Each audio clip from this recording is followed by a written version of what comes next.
Welcome to the Cybersky. It's going to be a quick one today, so we're jumping right in. There's a lot of things happening. I'm going to let you know at the end of the show another really good podcast to tune into that's coming on right after this one. Well, I want to start off today shouting out a few people. First, I'm going to shout out to one of my coworkers. I don't know if you notice I have on glasses today. I don't usually wear glasses. These are special blue light filters. I was getting headaches from doing Zoom meetings and teaching on Zoom during the day, and then after work editing videos for hours staring at screens, and then doing these podcasts with bright lights, you know, pointed directly into my face. I'm sure you can see like reflections of some light in the glasses. So all of that was causing a lot of eye strain. And my friend at work, Kadeem, shout out to Kadeem, one of my coworkers, he had some of these, and he was like, oh, you know, these are not regular glasses, these are blue light filters. And, you know, you should try it out. It works good for me. So I ordered a pair. They come from this company. I think it's, I don't know if it's Feigold, F-E-I-Y or F-E-L-Y. I'm going to show it to you guys. Can you see that? Yeah, you know, made in China, whatever. But they were cheap. But, you know, I didn't know if they were going to help me with the eye strain, but I haven't gotten any headaches or really felt a lot of eye strain since then. So I appreciate that. Shout out to him. I also want to shout out people who have been listening and commenting. Right now, shout out to my boy, LR Blitzkrieg. We have a podcast together on our other channel, MCMI Report. I see he's in there with the side eye lurking. And people who've come to past Cybersky videos and put interesting comments or questions into the comment section. And I'm actually going to pull out a few and shout them out right now.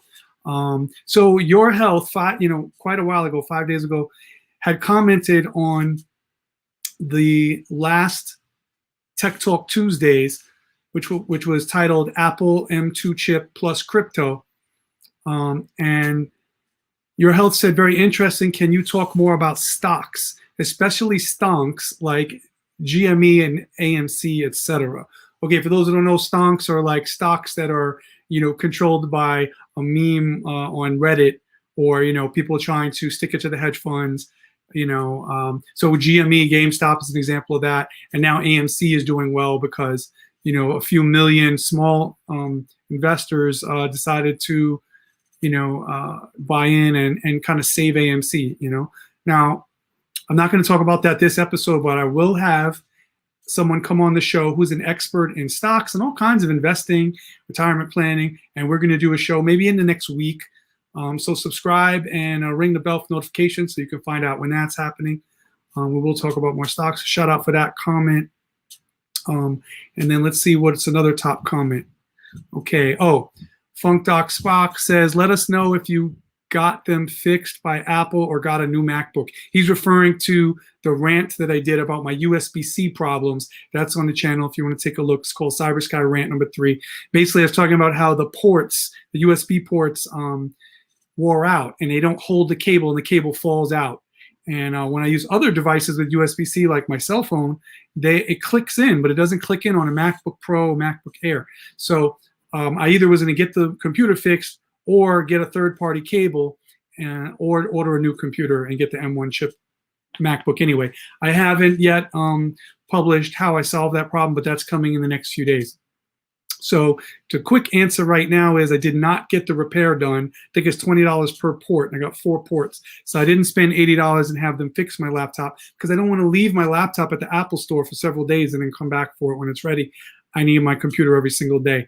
So in the meantime, I have ordered some USB-C cables, which are, in my opinion, more secure. I don't know if they're better in terms of speed of transfer, but they work really well in terms of clicking in and being secure on the laptop. And I'll do a video about that. Let's see, who else can I shout out who's left an interesting comment? Let's see, good show. I learned something more crypto. MCMI report says more crypto, NFTs, staking, how to do mining, etc. I don't know if I'm going to really go over how to do mining because I feel like mining may be on the way out. A lot of coins are switching to proof of stake and proof of authority, which is going to lower the need for mining because mining is what people complained was using so much electricity, it was bad for the environment. So as mining becomes unpopular, maybe it's not something I should even cover, but I might do just a quick tutorial what it means to mine and what that is. But I'm not going to like set people up on mining, and I don't do mining myself, so it's not something that I'm going to present on the channel. Let's look at another top comment here. Let's see. All right, Danny Dog made fun of me. Crypto crashed right after your tech talk. Oh, the irony. Ha ha, very funny. That's true. So anyway, leave a comment, leave a question underneath this video, and I might answer your question in a future show or just shout you out. Now, a lot happened this week, so much that to me, this is, I know I say this every single week, but no, this time I really mean it. This is the biggest Tech Talk Tuesday ever. Each Tuesday, the week preceding, something amazing has happened, like a big announcement in technology or blockchain or cryptocurrency. But this week, I feel like 5 to 10 different things have happened all in one week. So we're going to go over some of those. First of all, WWDC, a shout out to LR Blitzkrieg for putting me on. That was yesterday. That just happened. That's a big event where Apple unveils new devices, new operating systems, and what they're working on, right? New chips and things like that. I'm not going to go over everything in depth. I haven't had time to really take in all the news from that, but comment if you want a complete WWDC rundown in the next few days. And maybe I'll do a separate video on that if I see a lot of comments on it. But everything is not all Apple. So non-Apple users, please let me know also what other big tech innovations and announcements you know about that I should cover that's happened recently. Now, 2 things I did find interesting from Apple is that they unveiled OS 15 or iOS 15, right? And there's, several things that improved. One thing that LR Blitzkrieg put me onto is FaceTime. He was telling me how the new FaceTime under the new operating system, it can do a lot of things that Zoom does, or almost everything that Zoom can do, FaceTime can now do. And that's big because a lot of people didn't use FaceTime for teaching or video conferencing in a professional setting. They would just use it to call their friend and video conference, but it didn't have a lot of the features that Zoom had. So Zoom was kind of cornering the market on that, and a few other things, Microsoft Teams, things like that. But Google Meet started to add features, but Zoom, was really winning in that area. Now, the thing is, everyone who has an iPhone has FaceTime. If you have a MacBook, you have FaceTime. If you have an iPad, you have FaceTime automatically, right? So, it's easy if it's just on your phone, you can just use it. And a lot of people had told me in the past, hey, you want to chat? Let's use FaceTime. And I had to say, I have an Android phone. Well, you can now use FaceTime on an Android phone. And correct me if I'm wrong, it's possible that you already were able to, that I just didn't know about it. But one thing that I definitely know is you can use FaceTime on that. And the new FaceTime does things that Zoom does, like screen sharing and like taking over screens and syncing. For instance, now you can do something called Share Play, right? And I don't know if it allows you to work collaboratively, kind of like a Google Doc. I'm going to still explore all the functions of that. But basically, that's going to help when you're doing a meeting and you need to show your screen. That's something new. Now, I'm not sure, and I'm going to need some help on this. Put in the live chat or in the comments. Does the iOS or the OS 15, does it apply those FaceTime changes on the MacBook? Or is it only for if you have a phone or iPad? Let me know real quick in the comments about that. Okay, so another thing to note is, I'm sorry.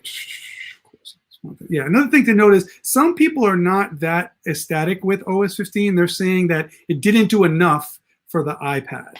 Now, iPad users, the iPads have been getting better and better and better. Now they have the new iPad has the M1 chip, and they were hoping that with this new operating system, you could do a lot of things that a Mac computer could do, like an iMac or MacBook, that you can't do on the iPad OS, and vice versa, right? So for a long time, there's been apps in the store that work for iPhones and iPads only, and then there's been things that work on the computer only.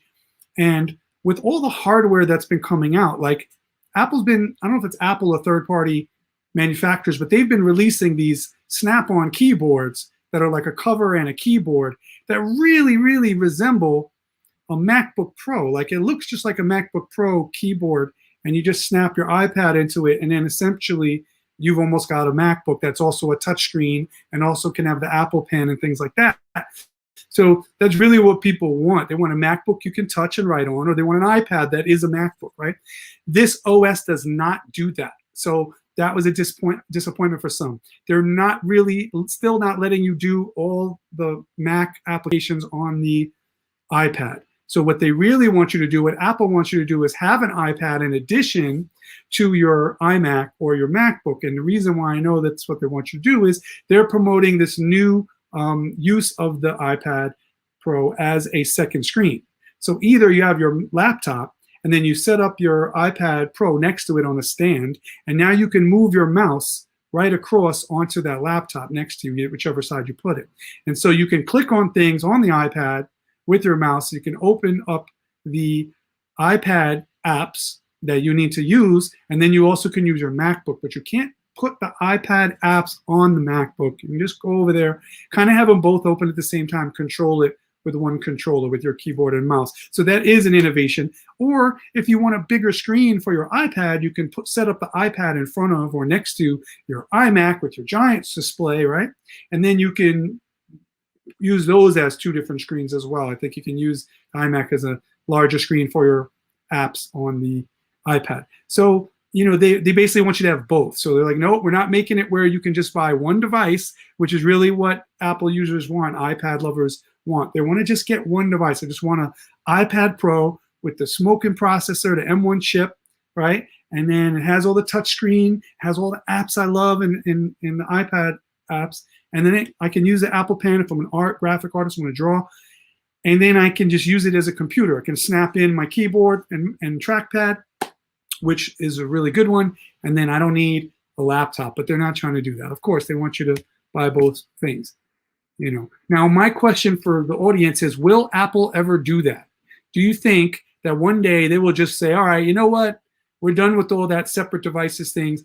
You can get any app that's on an iPhone and put it on your Mac. If anything they use on the computer, you can use on the iPad, and they're all just interchangeable.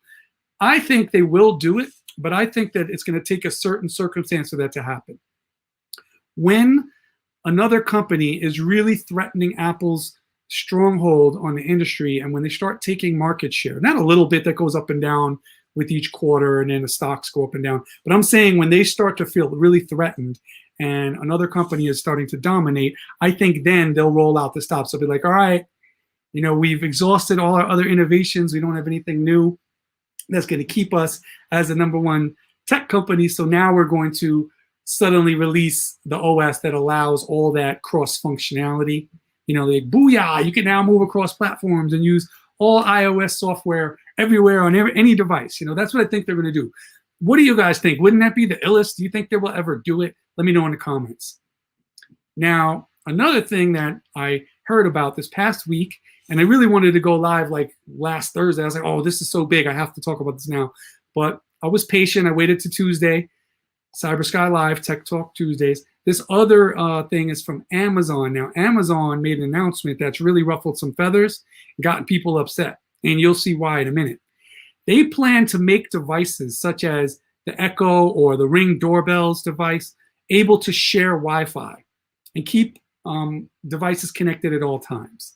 So what does that mean, share Wi-Fi? That means if you've got that device and you're connected on your Wi-Fi, your neighbor can connect to your Wi-Fi and use it, okay? Now, they feel that they're going to improve the amount of people and the equity of people having Wi-Fi. People that don't have internet, now they'll be able to just go on their device, share the Wi-Fi from 2 or 3 next door neighbors, but also it enables people walking down the block to be on a computer, an iPad, an iPhone, or any device, and it could be Android, and to see your Wi-Fi. And if you're using the Amazon apps on that device, you can somehow share the Wi-Fi from everyone as you're walking down the street. And I'm sure those of you that are tech-minded and know about cybersecurity and passwords and cryptography know that that's not such a safe idea. I mean, you're talking about letting people onto your network. I'm sure that people are going to be able to hack and do all kinds of dangerous things due to the fact that they are on your network. Now, I'm sure they'll have some kind of protocol that supposedly is safe, But anyway, they released that they're going to do this, and people had security concerns. No, I don't want to share my Wi-Fi. Well, I pay for the Wi-Fi, and everyone gets to use it. And yes, it will use up some of your bandwidth. So they're going to put a maximum on there, like 100 gigs or something, and then it won't share from you anymore. But a portion of your Wi-Fi is going to be siphoned off and given to other users, from if you use those Amazon devices. So, they sent out an email and they said you have 1 week to opt out. I think June 6th, if you didn't opt out and you use Echo or Ring doorbells or some other, you should do a Google search on all the devices that use this, that Amazon is in charge of, because you automatically by default have started sharing Wi-Fi, even if you didn't know it, if you ignored that announcement and those notifications and didn't opt out by June 6th. So today's the 8th. So yeah, this is really, really big to me. I think it's a bad move. I think there's going to be a lot of blowback, possibly some security issues, some lawsuits, and a lot of people just turning off those devices and saying, I'm not getting involved in that. Amazon shouldn't have did that. So we'll see if they change that, but that's what's going on right now. Now, in more scary news, and this is why the thumbnail for today's episode has me with the anonymous mask on, right? I'm not an anonymous, that's just a meme. But the vigilante anonymous, digital hacker group called Anonymous, right? They have gone after now Elon Musk and Tesla, okay? They posted a new video. They're now Anonymous, for those that don't know, it's a self-described group of like digital freedom fighters.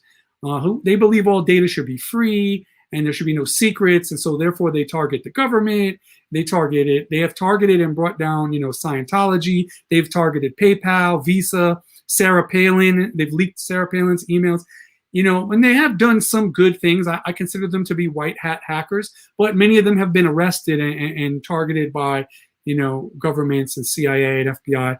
So I'm sure they've done many things that are illegal, and possibly some of their actions have been questionable. But when I look at the history of things they've done, they started out going after child predators, internet predators, finding these people, outing them, attacking them through the Cybersky, basically.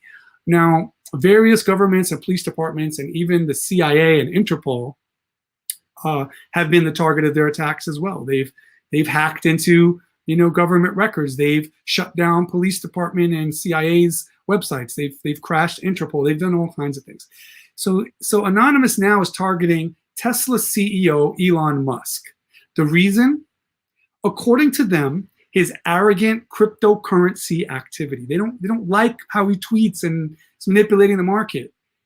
They don't like Elon's blatant manipulation of like Dogecoin and other cryptocurrency, Bitcoin, by tweeting in support, then against, and in support again, and causing wild fluctuation in prices, most likely to his financial gain, and they're not feeling that. And they say he suffers from a superiority complex. He feels he's a savior, superiority savior complex, noting that he once dubbed himself the Emperor of Mars, right? So he does have an ego, and basically they're letting people know that, in their opinion, he is hurting working class people. He's not for the people, and his constant crypto trolling is not really in the best interest of working class people. Is really for billionaires like himself and his corporate interests. Now, the video concludes that Elon is not a friend of the common man, something they consider themselves to be. Now, I've always admired Anonymous when they went after child predators and corrupt government officials. I kind of rooted for them, like, yeah, that's right, stick it to the man, freedom of information and all that. I also find Elon's blatant conflicts of interest obnoxious, even though as a common man myself, I can see that there's nothing I can do about it. But what about Anonymous? They're hackers. Can they bring down Tesla or even SpaceX website? I've seen speculation that they could screw up a launch, a rocket launch, by hacking into the computers and scrambling the launch codes. And, then SpaceX wouldn't want to have a disaster, so they have to shut down that launch and, things like that. Things that could be dangerous and possibly put people's lives at risk. So we will see, what they do and what the outcome of this. But they've said that they're going to target Elon Musk and specifically Tesla. And so I'm looking for some big news of hacking in the next couple of days. Let me know what you think of the whole thing. Do you think that they're justified in criticizing Elon? Do you think that they should be hacking, or you think that's dangerous? And what do you think of hackers in general and the vigilante group Anonymous? Let me know in the comments. Now let's start talking about cryptocurrency and Bitcoin. We'll segue right into that, since Elon Musk has been doing a lot of tweeting about crypto. So one huge thing that I wanted to actually go live before today with, I was like, this is too big. I can't wait till Tuesday. I can't wait till Tuesday. A whole country has now made themselves, or they're poised to make themselves the first country to make Bitcoin legal tender and use it as their currency and no longer the US dollar. And that country is El Salvador. Okay, I'm going to give you a list real quick of all the crypto news, and then we're going to get in depth. So that's number one. El Salvador becomes first country to make Bitcoin legal tender. That's going to have a huge effect on Bitcoin, right? Number two, Google approves Bitcoin and Ethereum ads. What does that mean? Previously, since 2018, they had banned companies like Binance, Coinbase, Gemini, and Kraken from advertising and doing Google ads to use their exchange to buy cryptocurrency. They weren't sure if they wanted to be seen as a company endorsing cryptocurrency, but now they're all in and they're like, green light, you guys can advertise. So expect to see ads popping up on your internet, Google ads, on companies that allow you to use these exchanges to collect crypto, use it, exchange, trade, probably some crypto hard wallets and things like that. Now, it won't be an ad for Bitcoin or Ethereum or a specific coin. It'll be ads related to the use of crypto, right? Next, we have new technology that will confirm and verify if a company is using green energy. So this is important because the coins that now are going to claim they don't use mining and they no longer are based on high uses of electricity and therefore coal, which is bad for the environment, they're going to need a way to prove that they're using green energy. So there's a new technology from a new company that verifies this, and that company has a coin attached to it as well. And I'm going to pick that coin up. NFTs, bunch of things happening. We've got Major League Baseball getting in. We've got Eminem creating some NFTs. And another rapper that I'm going to give a shout out to, who you can hear a full interview about his whole project today at 5 o'clock on the MCMI Report channel. I'm going to throw that in here, is Pharoahe Monch. Okay, if any hip hop fans know about Pharoahe Monch, you want to go to the MCMI Report. I just threw that in the chat. And he's got a whole album with animations and videos and digital cards and songs released as NFT. So you can find out more about that at 5 p.m. today on the MCMI Report channel. Go subscribe to that. Dogecoin this week got listed on Coinbase. It was already on Gemini, so I picked some up a month or two ago. But if you're still waiting for Dogecoin and you're in New York like I am, you know that Kraken is not allowed in New York. Binance US is not allowed in New York. None of them are allowed except Coinbase and Gemini. Those are the only exchanges. So in order to buy a lot of coins that aren't listed on those two, you have to get a wallet and you have to just buy it separately and download it and or save a paper copy of your code. And so it's not convenient. It's not easy to just go on, log into Coinbase or Gemini and pick it up. So now you can on Coinbase. I'm sure that has sent Dogecoin up a little, as people with fear of missing out were like, oh, I can get Dogecoin now. I heard all about it. Even though you're late, we should have been getting Dogecoin, 6 months ago, but there's still going to be people that just grab it right now because it's a big name brand now. I think Dogecoin was listed as the number 6 cryptocurrency. So you've got, Bitcoin, you've got Ethereum, and then you got a few others that are really big under that. I think Bitcoin Cash is one of those. And then Dogecoin is like number 6. So out of thousands and thousands of coins, to be number 6 and have nothing attached to you except it's a meme, that's pretty incredible. Speaking of Dogecoin, something else that's exciting and that makes me think of Ja Rule, and you'll see why in a minute, Dogecoin is going to be backing, putting on a music festival, and Elon Musk is going to be backing it and funding some of that. So there's going to be, get ready for the Doge Music Festival. Is it going to be like the Fire Festivals? Are going to really work? I don't know. This is just announcements. This is news. They're not ready to do the festival yet, but it's out there. So I find that interesting. And how will that affect Dogecoin? We will see. Kraken launched a new mobile app for U.S. traders. So that's good because they didn't have a mobile app. They just had the website. And There's also now a crypto credit card. So BlockFi's Bitcoin rewards credit card gives you a percentage of Bitcoin with every purchase instead of cash rewards or cash back, right? So that's pretty cool. So welcome to Cybersky Live, Tech Talk Tuesdays. Let's learn something. Don't forget to subscribe and follow us on social media. I'm going to throw that on. So we've got Facebook, Instagram, IGTV. We're on TikTok, and we're on Twitter. You know, follow us everywhere that you are, okay? If you're in the Facebook space, go join the Cybersky Videos Facebook. All right, if you have a question, you can throw it into the chat. I am going to check it this week. Last week, you know, answer all the questions real fast at the end because we were going overtime and I didn't want to extend the show. But if you have a question, you have a few more minutes to throw it in there and I can address it. Otherwise, I'm just going to run down the rest of the news and we'll be done for today. So although a lot of people these past 2 weeks have been requesting more crypto talk, I'm still going to bring you technology news as well. All right. Now, let's take a look here at this crypto credit card. So it's called BlockFi Bitcoin Rewards Credit Card. And when you use purchases, it gives you a percentage of Bitcoin. I'm not going to tell you exactly how much because I don't have it in front of me. But it's I think when I read it, it was equivalent to like a 3% cashback.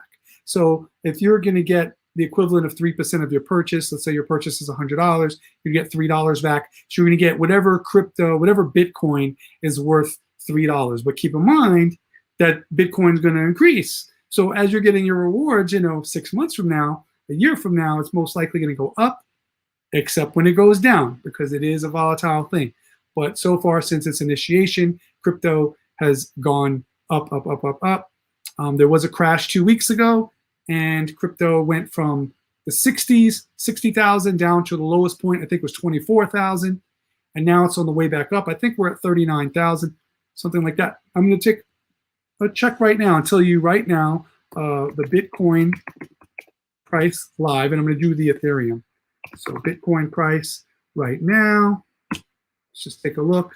And the time is 4:07, June 8th. It's at $32,785. Okay, so it's pretty low, all things considered. So if it is on the climb, on the way back up, and it's creeping up, you want to get in now. You don't want to wait till it goes to 40,000, 45,000. Oh, it's good, it's back up again. And you missed out on some gains. It's probably never going to go back down to 24. That was the low point that it hit.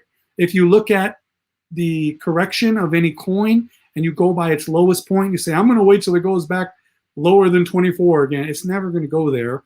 Historically, that's what it's you know, turned out to be. But it might go lower than its highest point. So the highest point was like in the 60,000s. Lowest point in recent times, in the last month or two, has been 24,000. So 32,000, it's closer to 24 than 60. It's I would see that as low, even though you're like $32,000, that's a lot. Yeah, but it's relatively low. You have to have been following the coin and also look at the charts and see the directions of the climb and the fall, right? So let's look at Ethereum, give you an update on that right now. ETH price right now.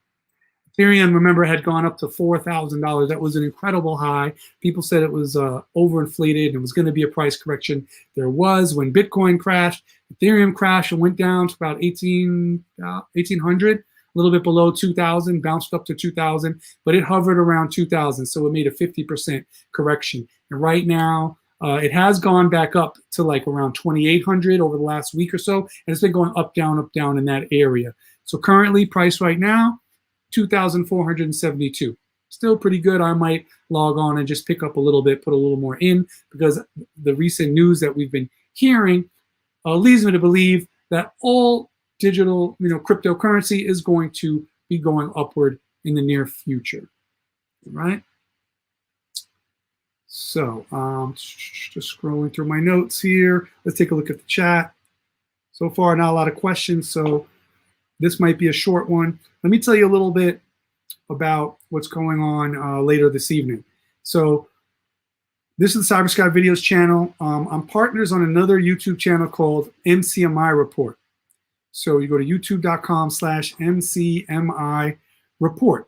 And there's a couple of different podcasts on that channel, and we're actually creating some more in the future. But right now we've got the MCMI Report hosted by myself, LR Blitzkrieg and Keith Wildchild Middleton. And we talk about hip hop, news, new music, and the world of battle rap and verses and things like that. And then there's another podcast on the channel called Ep8 So Boom. Ep8 So Boom is hosted by LR Blitzkrieg and The Marksman.